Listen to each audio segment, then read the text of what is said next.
What happens when the person you trust to run your business turns out to be hiding a dark secret? Jason Carter, owner of Carter's Trucks, had built his dealership empire from scratch over 15 long years.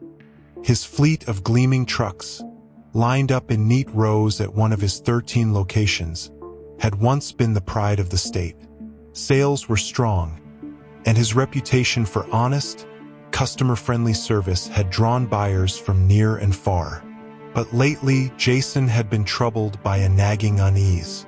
Customer reviews were becoming mixed. While many praised the impressive selection and competitive prices, others whispered about hidden fees and aggressive sales tactics. Determined to uncover the truth behind the smiles and glossy advertisements, Jason decided to go undercover. Instead of arriving in his customary sleek Mercedes, he opted for a beat-up Toyota Corolla. He ditched his designer watch for a basic drugstore timepiece, traded his tailored suits for old jeans, a worn flannel shirt, and a baseball cap pulled low over his eyes. Even his usually clean-shaven face now sported 3 days' worth of stubble. None of his newer employees had ever seen him in person, since he'd been managing the business remotely while expanding to new locations. Now, he was determined to see if the corruption hidden beneath the polished exterior was real. Jason parked his Corolla at one of his dealerships, a sprawling lot with rows of silver and red trucks sparkling under the afternoon sun. From the outside, Carter's Trucks still looked impressive. But as Jason stepped out of his car, walking with a deliberate slouch to complete his disguise as Mike Thompson, a construction worker in search of a reliable truck, he felt his heart beat a little faster. He knew that every detail of his transformation had to be perfect if he was to blend in unnoticed. As he made his way toward the lot, he noticed Dan Reynolds, the recently promoted sales manager, watching him from behind a glass window with the keen, predatory gaze of a hawk. Jason forced himself to smile and pushed forward. A young salesman practically bounced over to greet him. "Welcome to Carter's Trucks," the man said brightly. "I'm Tom. What brings you in today?" Jason adjusted his cap slightly and answered in a slightly higher-pitched voice than usual. "Name's Mike Thompson.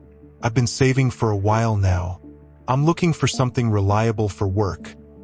My construction business needs a truck that can really handle tough conditions." He gestured vaguely toward the rows of heavy-duty vehicles. Tom's eyes lit up at the mention of work trucks. "Oh, we've got exactly what you need. Our heavy-duty models are perfect for construction work. What's your budget looking like?" "Got about $35,000 saved up," Jason replied, keeping his tone casual while mentally noting that this was a comfortable, middle-range price point that would allow him to observe the standard sales process without raising suspicion.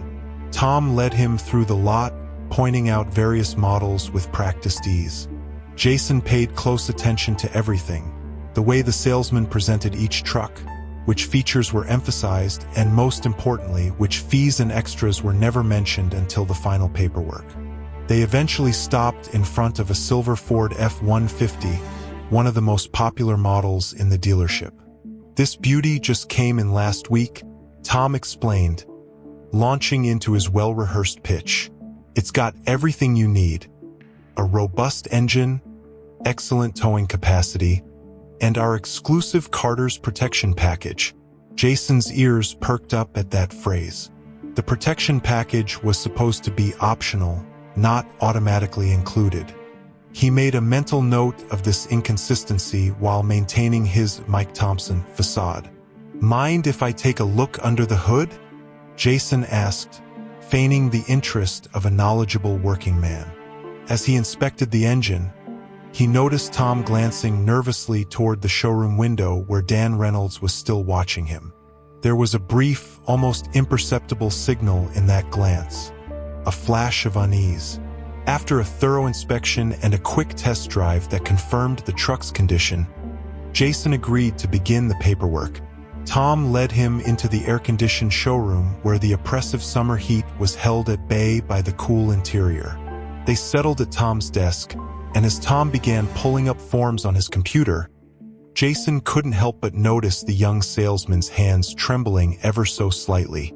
"So, Mr. Thompson," Tom began, his earlier confidence wavering, "we just need to go through some standard paperwork.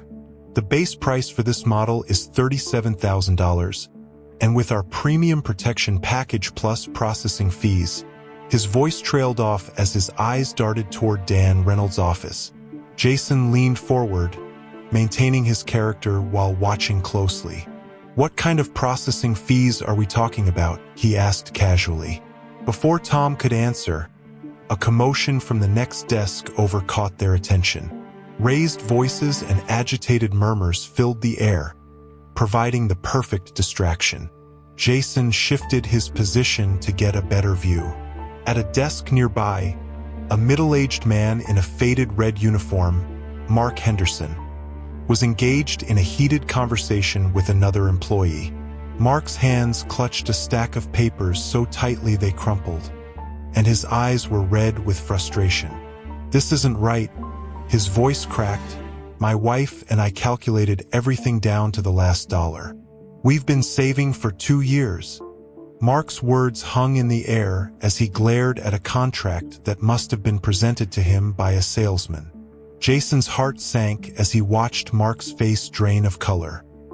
He recalled all too well the look of despair he'd seen in his father's eyes many years ago when another dealership had pulled similar tactics. Mark's voice trembled with a mix of anger and desperation. "I was promised a total of $32,000, not $35,000. My family's savings are on the line here." From across the room, Dan Reynolds emerged, impeccably dressed in an expensive suit with his perfectly coiffed hair in place. His expression was a practiced mask of professional concern, though his eyes held a cold glint that made Jason's instincts scream danger. "I understand your frustration," Dan said smoothly, producing a document and pointing to the fine print. "These fees, the market adjustment fee, the mandatory extended warranty, and our premium service package, are clearly outlined in your agreement. Perhaps you should have read it more carefully." Mark's face fell even further. "But my daughter's starting college this fall. We planned this purchase for months, and now you're adding extra fees I never agreed to," he whispered. Dan's smile remained unchanged. "I'm afraid, Mr. Henderson, that you have 2 options. Either pay the additional fees by the end of the week or we terminate the sale, forfeiting your $5,000 deposit." The silence that followed was suffocating. Jason felt his blood boil as he observed the elegant cruelty of the trap. It was clear. If the customer didn't pay more than he could afford, he would lose everything he'd saved. This was not just a mistake. It was systemic deception, a carefully engineered scam designed to extract every last penny from unsuspecting buyers.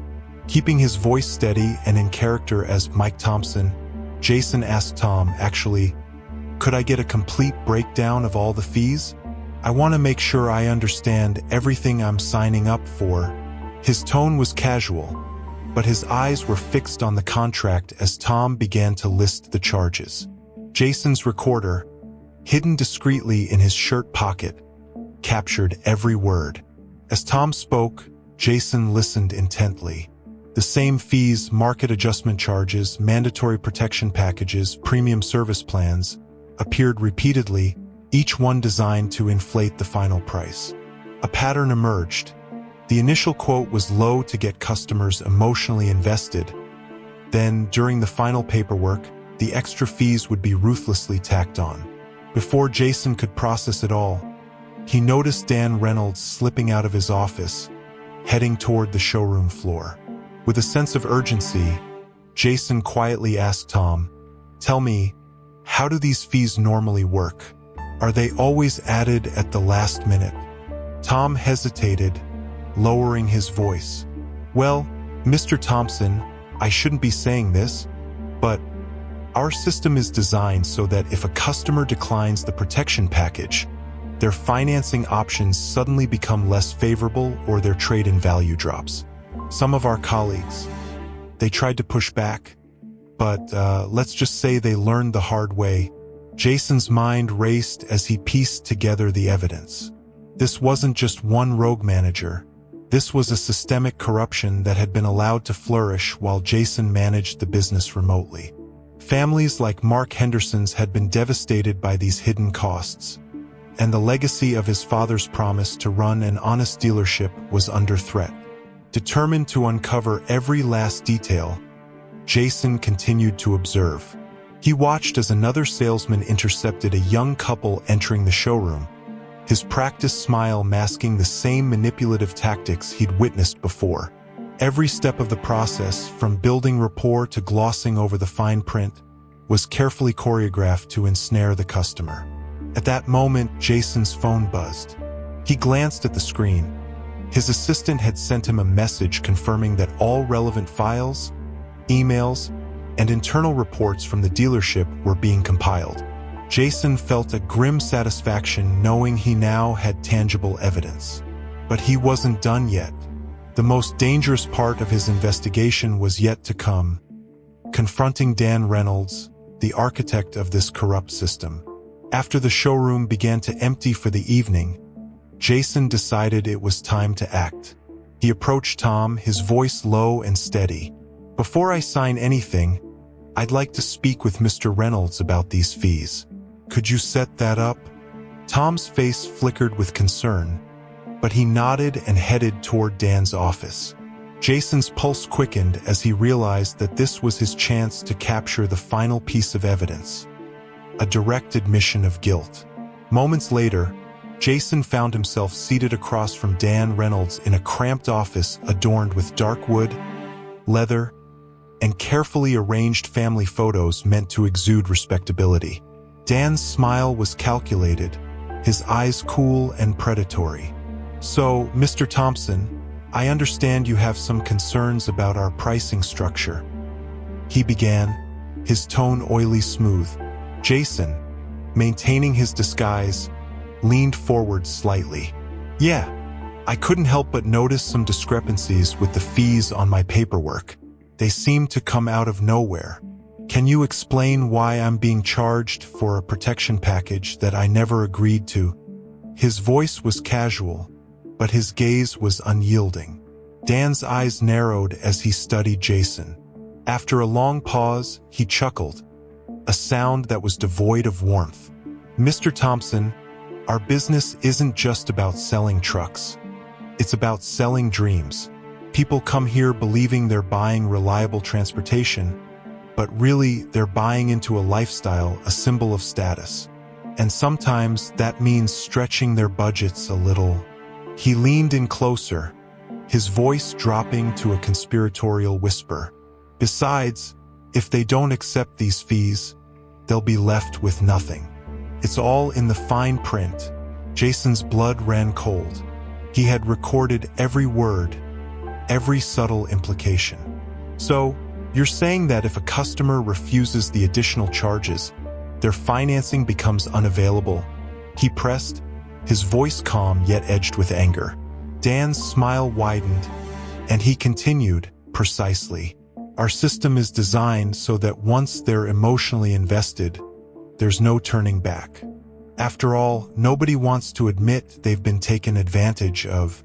His tone was dismissive, almost mocking. "The numbers have never been better.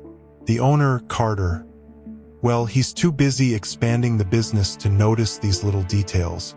At that moment, Jason felt his disguise slipping. He knew that behind Dan's smooth talk lay a truth he could no longer ignore. His dealership had become a machine of greed, exploiting customers and punishing honest employees. With a slow, deliberate motion, Jason removed his baseball cap, letting his true identity shine through. His voice, once feigning the casual tone of a blue-collar worker, now rang out with authority. "I'm Jason Carter, the owner of Carter's Trucks." The office fell deathly silent. Dan's face turned from confident to shock in an instant. "What? This is a joke, isn't it?" he stammered, reaching for his phone as if to salvage the situation.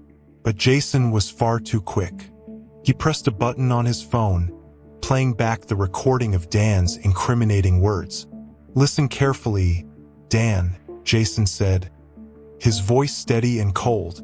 "I have hours of recordings and a digital trail of altered documents that prove your schemes. You've been adding hidden fees, manipulating contracts, and extorting money from families like Mark Henderson's." Dan's professional mask crumbled, and the office filled with the sound of stunned silence. "You can't do this. These practices are standard," he protested feebly. Jason's eyes blazed with righteous fury. "Standard? They're fraudulent, and they're destroying the trust one built this business on. Effective immediately, I'm freezing all pending sales. Every contract from the past 6 months will be reviewed, and any fraudulent charges will be refunded to our customers." He paused, letting his words sink in. "And you, Dan Reynolds, are fired. Security will escort you out, and don't even think about deleting any files. You won't get away with it."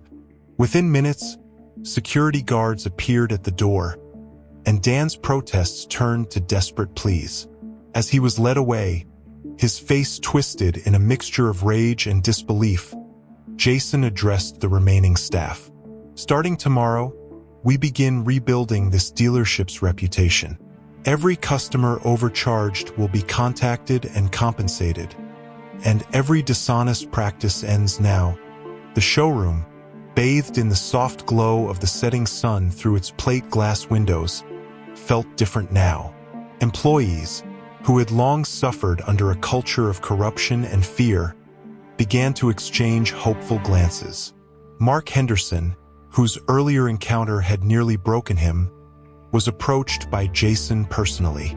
"Mr. Henderson, you'll get the truck at the originally promised price, and we will refund every extra fee." "I'm sorry for what you've been through," Jason assured him, his voice gentle but resolute. In the days that followed, Carter's trucks underwent a complete transformation. Jason installed large digital displays in the showroom, clearly listing every fee and extra charge. Transparency was the new motto. Every cost explained in plain language with no hidden surprises. The dealership's new model was emblazoned above the entrance with the words, "Clarity, Honesty, Trust." Jacob Carter, Jason Carter, as he was now known, spent countless hours on the showroom floor, personally calling every customer who had been affected by the fraudulent charges. The old, corrupt system was dismantled piece by piece. Employees who had once been too afraid to speak up were encouraged to share their experiences. One former salesman, Josh, even returned to help train new hires on ethical sales practices. "We're not just selling trucks," he explained to a group of fresh recruits. "We're building relationships based on trust. A customer should leave here confident, not confused." Local news outlets soon picked up the story of the undercover owner who exposed corruption in his own business. But what resonated most with the community was the dramatic turnaround at Carter's Trucks. Within 6 months, the dealership's customer satisfaction soared. Families, like that of Mark Henderson, were relieved to learn they weren't alone in their struggles. A community appreciation day was held on the lot. Free food, music, and activities transformed the once tainted environment into a celebration of honesty and unity. That day, as Jason watched families browse the lot with smiles on their faces and employees worked with renewed energy, he felt a deep sense of vindication. Standing among his restored team, he recalled the journey that had brought him here. A journey of hidden investigations, painful truths, and ultimately, redemption. "Sometimes you have to tear everything down to rebuild it right," he told an onlooking reporter, his eyes steady with conviction. "This isn't just about selling trucks. It's about setting a new standard for integrity in business." Later, as he returned to his office, a modest space now filled with transparent pricing displays and a wall of awards reimagined to represent honesty, Jason placed a framed photo of his father's old dealership on his desk. Next to it, he hung a new sign, Trust is earned, one honest deal at a time. Stepping out into the cool evening air, Jason Carter felt the weight of his decisions lift. His dealership wasn't just about profit anymore. It was about community, respect, and the unwavering belief that doing the right thing was the only way forward. And as the lights of the showroom glowed brightly against the darkening sky, he smiled to himself, knowing that even the most corrupt system could be rebuilt on the foundation of truth. Thank you for watching this story unfold. If you found this narrative as compelling as it is inspiring, please like, share, and subscribe for more tales of transformation and accountability. Turn on the notification bell to stay updated with our latest stories, because sometimes the best way to lead is by uncovering the truth, even if it means going undercover to do so.